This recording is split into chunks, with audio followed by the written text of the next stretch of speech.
What's up, guys? CM back again with another advent calendar video. And guys, it's Christmas Eve. Hope you guys are all having a good time. Hope you're all having a good Christmas. Got time to spend with the family. Hope you gonna have some good meals over the next 2 days. And hopefully, if you've got presents organized for either yourself or your family, hope you get something nice as well. In the meantime, we've got a new tank for the advent calendar. Not a brand new one, but we have a new one to look at in terms of what they're selling right now. So today they've refreshed it, and it's the LT432. This is actually a really good tank. Really, really good. This is one of the other light tanks at tier 8 that I would consider really strong.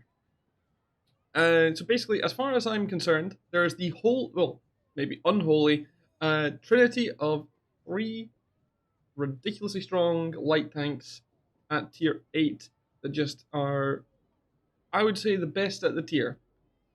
One is the ELC EVA 90, because that is probably the best passive scout in the game, bar none. There is the EBR 75 FL10, which tier for tier is probably the best active scout in the game. And then we have this guy. This thing is just also really nuts in its own right. It has really good camo still. Will the EVA 90 be better for passive scouting? Yes. However, this thing has better ground resistances than the EVA 90, and it's got even more horsepower per ton. It's even more powerful engine, so the mobility on this thing just annihilates that of the EVA 90.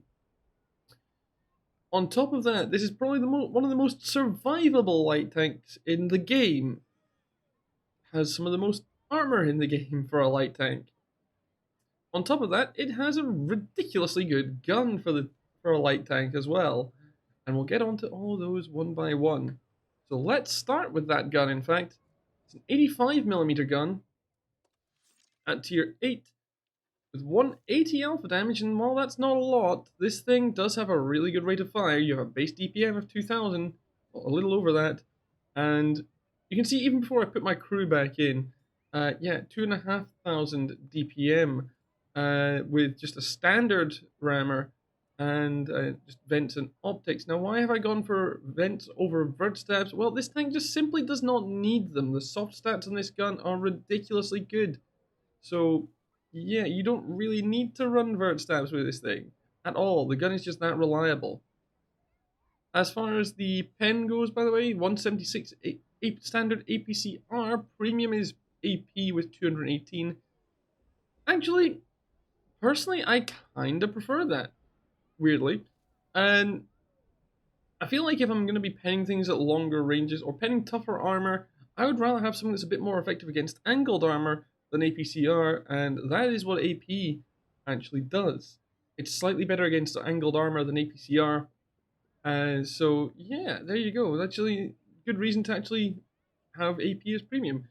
And the HE as well, you've got that fantastic 85mm conversion rate for the Russian guns, 44mm pen for 300 alpha damage. That's a great conversion from the standard ammo of 180. Standard alpha damage rather. So great rate of fire, great handling, great overall conversion to HE damage when you have to pen something squishy. What else do we have with this? Well, we also have good shell velocity on standard ammo. The APCR, that is the faster of the shells, 1150 meters a second, just over 1,000 on AP. And HE is kind of slow, well, 700 meters a second, it's still workable. But definitely you're not going to be wanting to use the HE at particularly long range. So, to be fair, a lot of the time when you're up against something squishy, you're not far away from them anyway, so it's fine. So, fantastic gun. Armor. You have turret armor in this thing. You have 160 frontal turret armor. That's basically just like around here, but it is very rounded and you're very low profile, so you can expect to bounce quite a bit with this thing. 100 at thickest on the sides, 60 on the rear. You do have a cupola, but it is not massive, so if you are hull down at kind of more medium range, this thing will be annoying as hell for the enemy team to hit. The hull, meanwhile, the hull is a weird one. So you are a very low profile tank. So you're not very tall. You are quite long, you are quite wide, but you're very low profile. So your hull front, 70 millimeters on the upper plate, I believe on the lower as well. And on these little shoulders here and here, it's a little less. I think that's actually 40 on those, if I'm not mistaken. Actually, it might be a little more than that. And so you can see that the angle that the upper plate's at, yeah, even if you're slightly above someone, that can very easily turn into an auto bounce. So it can be very, very, very troll.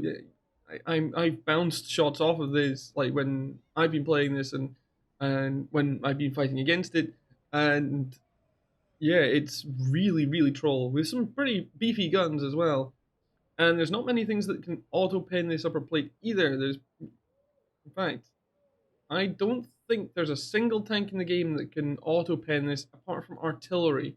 I think really it's just reduced to basically a couple of the tier 10s, like the German tier 10 and the American tier 10 with AP, and even then, they're probably not going to hit that.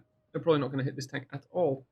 Your sides, however, 40 millimeters, so any gun bigger than a 120 millimeter gun will just auto pen your sides and your rear. So yeah, if they hit your side, you're probably going to get penned. So it has quite good survivability for a light tank. Oh, and on top of that, yeah, because of that, it can be really troll against HE rounds. So if you're fighting another light tank and they think, oh, that's a light tank, let's load some HE, he's probably very squishy. No, not this guy. The mobility, as I was saying before, very good on this tank. It is a light tank after all, but this thing is also just nuts for that as well. 32.97 horsepower per ton, that's with equipment attached. 70 kilometers an hour forward, 23 in reverse, and you've got 53.47 traverse speed with this setup as well.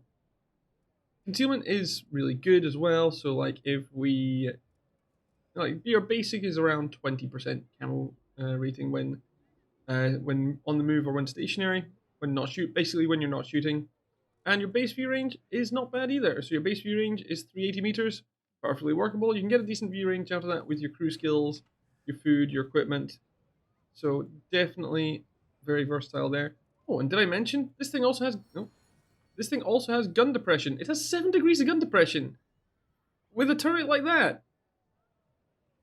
Yeah, I know. It's pretty nuts. Like you would think like the whole like gun breach where you actually load the shell into wouldn't have space to go up, but apparently Wargaming think it does. Okay. So, like I say, one of the unholy trinity of light tanks at tier 8, definitely one of the top 3, and it shows it with the gun mark requirements as well. And as for the price on this thing, this is actually pretty cheap. Wargaming are charging £19.40 for it, so £19 and 40 pence in terms of Great British pounds. In terms of euros, that translates to €22 and 97 euro cents. So if you guys are wanting one of the 3 best light tanks at tier 8, possibly amongst some of the best light tanks in the game, yeah, that would be this thing. The downside is this is not a great crew trainer. It only has 3 crew slots, which I think only lets you train for the T100 if I'm correct. Let me just check that for you. So let's just go on to T100. Yeah, so commander, driver, gunner, and commander. So exactly the same crew setup in this as the T100. So literally only tank you're going to be using this for in terms of crew training is the T100 and nothing else. Anyway, guys, have you played this thing? If you have, let me know in the comments what you think. And if you haven't played it yourself, but you have been trolled by one of these guys in a match, again, let me know your experiences fighting against them in the comments as well. Otherwise, hope you all have a happy Christmas. Tomorrow's Advent calendar, because there is one more, and that will be a bit late because I will be going to see family. So basically, as soon as this video is uploaded and is good to go, I will be heading down to visit my parents, and I will probably not be back until the evening tomorrow, so tomorrow's video will be a little bit late. But I will still get it out there for you guys. Then if you're wanting to know my thoughts on what we've got for tomorrow's deal, then I will be sure to put those up. Hopefully it's something either new or interesting or that we've not had on sale before. Who knows what it could be. So anyway, guys, that's all from me. Merry Christmas. See you on the next one.